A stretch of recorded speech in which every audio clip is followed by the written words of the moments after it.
So this whole talk about Humphrey Nwosu not being immortalized by the Nigerian Senate, I so much cringed when I saw that debate.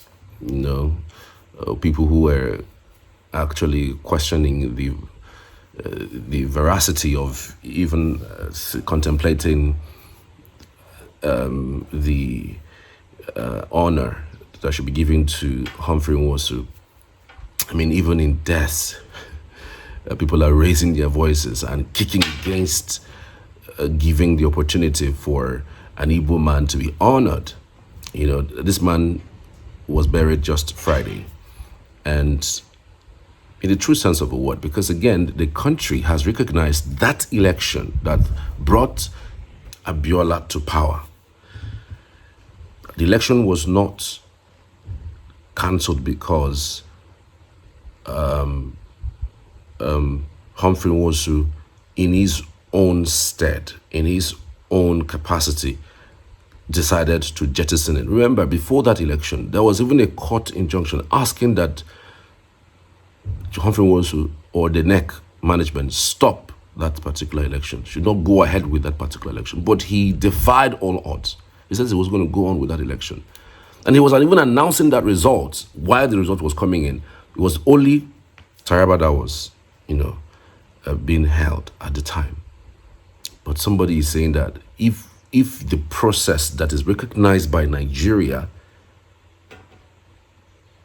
leading to the results that Abiola became the head of state, the president at the time, they are recognizing the result, but they're not recognizing the process.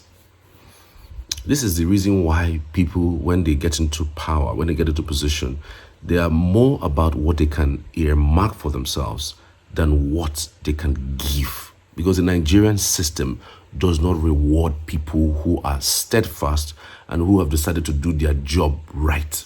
This is the reason why. Would heaven fall if they honor Humphrey Nwosu for standing true, for staying true throughout that period? Remember, with that at that time it was military. Military can decide to lock you up, put you in the prison, nothing will happen.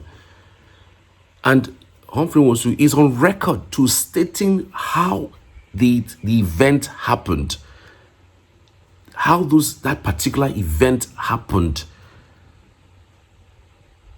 everything that happened, how it started, how he was intimidated, how he was invited to the Aso Villa, how he was told to, stop, and they told him, you're on your own. You can't tell a man's story, from the other side. A man tells the story from where he is. He's telling his own story. So let's watch what the debate was. And then the Southeast Caucus, who came out and asked that the president, in his own way, honor Humphrey Nwosu.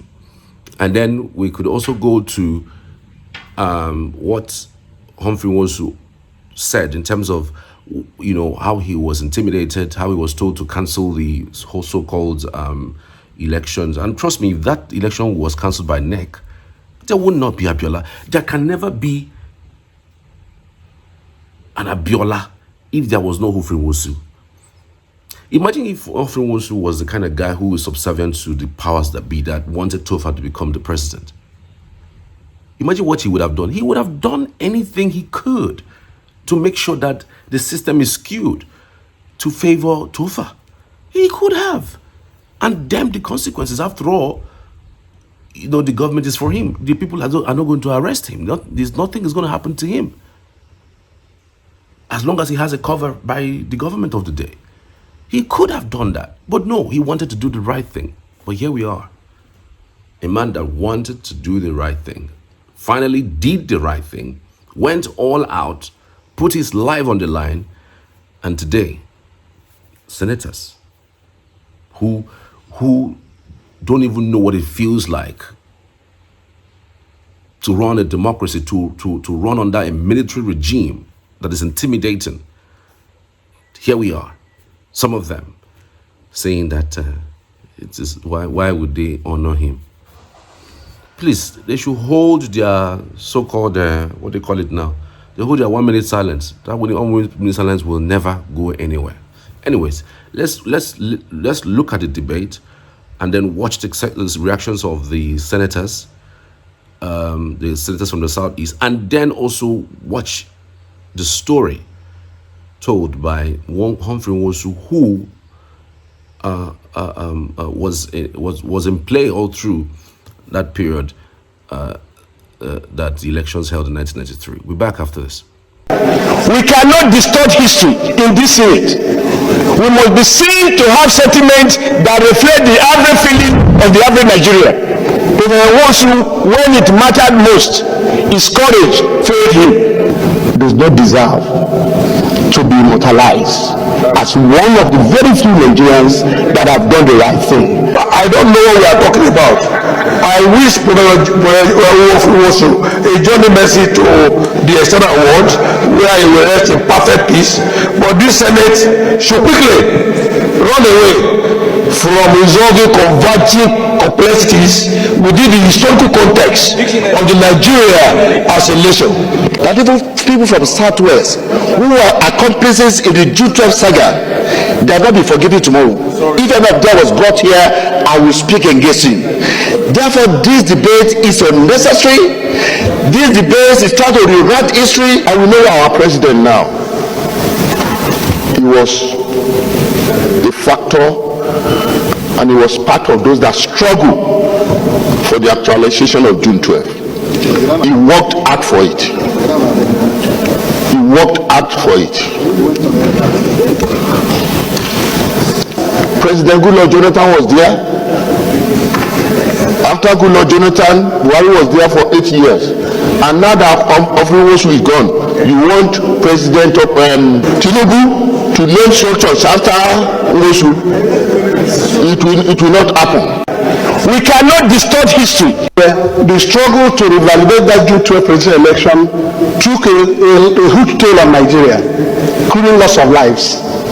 But now we have come back as a country to acknowledge that election was the freest and ever conducted. And the president, Moshood Abiola, who was never returned, has been recognized as the winner of the election by the government of Nigeria. Thank you very much. Decorated with the highest honor, GCFR. Whereas the man who conducted the election has been left. The time is over. With national honors. Those in favor say aye. Those against say no. No. No, have it. Extend condolences to his family and recognize their sacrifice in support of his work towards a better Nigeria. Those in favor of this prayer say aye. Those against say no. No. The ayes have it. 1 minute silence, please.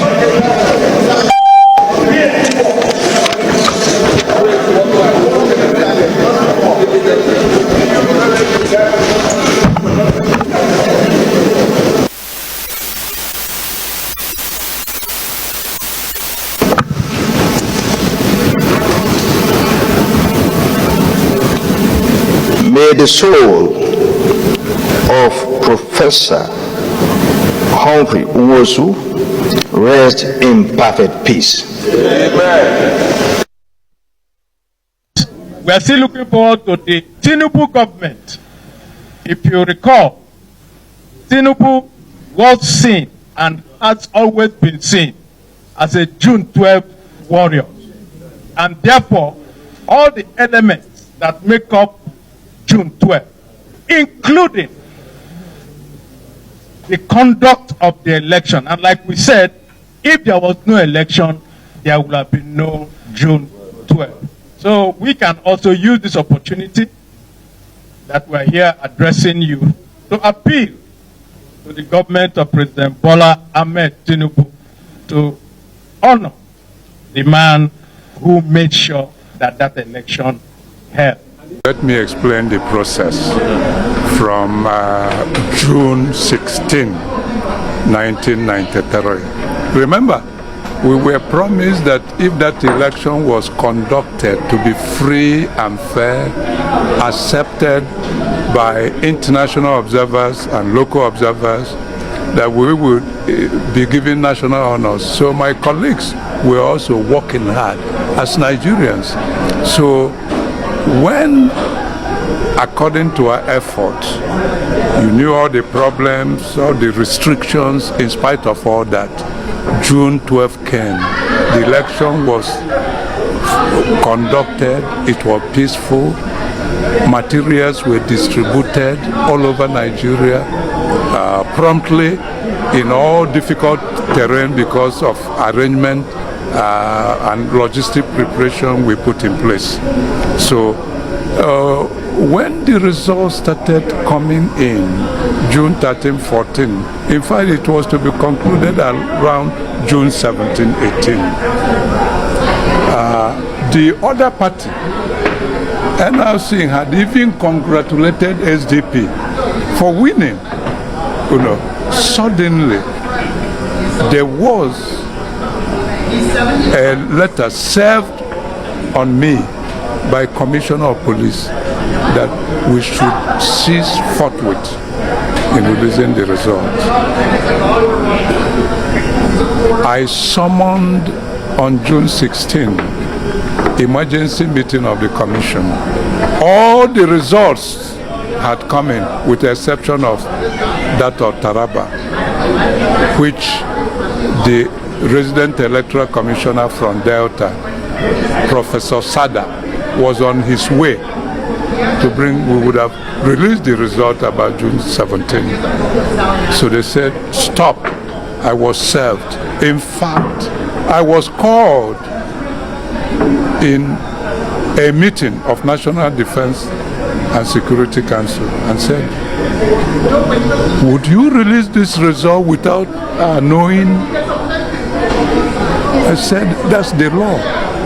There was no provision of the highest ruling military body to vet the result. The law says that the result should be announced at each level. The polling station level, ward headquarters, local government, state, and finally their conclusion at headquarters. In fact, almost every person, owing to the communication system we put in place, could even collate to know that Abiola had won.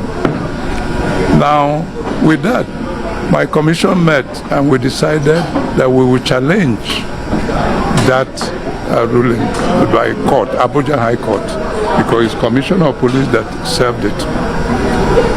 And when the next step was, I was summoned at the level of the National Defense Security and Defense Council, headed by Babangida. Babangida and Abacha was prominent.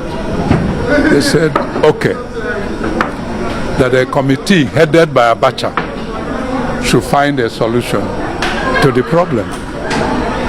I said, how do we find a problem? We should be allowed to conclude what we started. They said, Abacha. In that committee, I'm quoting names. Abacha was in it. Nyako. Nyako was in it. General Aliyu Gusso was in it. David Mark was in it, was the Minister of Communication. I was in it, Secretary of the Commission, Director of Legal Services was in it, Professor Deria, National Commissioner representing River State. We met in Abacha, when we met in Abacha's house, guest house in Abuja. He set another subcommittee, including myself, Akpambo, late now, Akilu, the Secretary of the Commission, I think one other advisor-in-law in the State House. When we got at that subcommittee level, I told them, gentlemen, there is nothing for us to meet. The law is clear. Elections have been conducted. Results have been collected. The only one remaining is that of Taraba, and he had come along with it. Please allow us to conclude. We are a technical body. We are not politicians. In any case, if you don't want us to release the result, you should call Abiola and Tofa, or negotiate with Abiola that Abiola was the winner. Well, you know, the military personnel in it were afraid. They said, okay, you report, you are the chairman of the commission. We went back to Abacha's guest house, and I reported, well, sir, the law that allowed us to conclude this election made no provision for this technical body, for your committee. You should allow us to conclude the result with that of Taraba and announce it, or you call in Abiola and negotiate with him. He shouted on me, who are you to tell us what to do? You are not a member of National Defense and Security Council.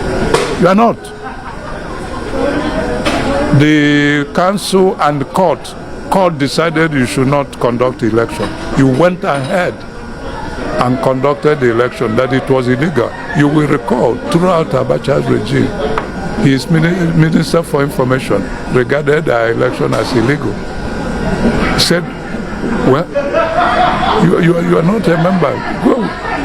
Go to Aso Rock, where all of us will now take a decision. What will happen? Call all your national commissioners. That was, it's a military regime. So, because many people didn't know what, so I was to call my secretary to invite all my national commissioners to come to Aso Rock. It was David Mark. He was then the Minister of Communication, who called, used mobile. That's when the mobile was starting. He called myself, Andrew Mana. I'm mentioning them. Called, you all wanted at Aso Rock. We went there. Here was a full meeting. Which date was that? Was around 18 of yes, all this 18 June. When we got there, Babangida said, NEC, National Electoral Commission, what is your position on this election? I answered, I was the boss, leadership of NEC stops with me. I said, sir, allow us just 2 minutes so that it will not be Humphrey Nwosu's decision. It will be that of National Electoral Commission. He said, okay, 2 minutes. We went to one of the rooms. Said, gentlemen, ladies and Eruku was a lady National Commission. We don't have anything to do with politics on this. They should allow us to conclude and announce whoever did not like the outcome should go to tribunal. That's the provision of the law. You know, we were talking of institutions. Allow institutions to work. Whoever didn't like it should go to tribunal. They said, you are reporting. Okay. We came out. Sir, this is the decision of the commission. Allow us to conclude this election and announce the result. And that we will challenge that letter, court decision, which Commissioner of Police served on me, that we should stop announcing it. We will go to Federal Court of Appeal, Kaduna Division. So he said, okay, you people are on your own. Babangida said that. The decision of there. He said, well, you know, in all this I've mentioned them. So you went to court. not by the Attorney General of the Federation should have championed that position, but he did not. It was Director of Legal Services in NEC, Bello. He's still alive. No, Buhari Bello. I mentioned in my book, went to Kaduna Court of Appeal, filed the papers. We submitted all the results, including that of Taraba, showing that Abiola won the election. Abiola was represented by Eke Ajalli. Tofa was represented. The court held first sitting. His Justice Oke Achike mentioned it. Oke Achike, late, may his soul rest in peace, was the chairman. He was ready to conclude.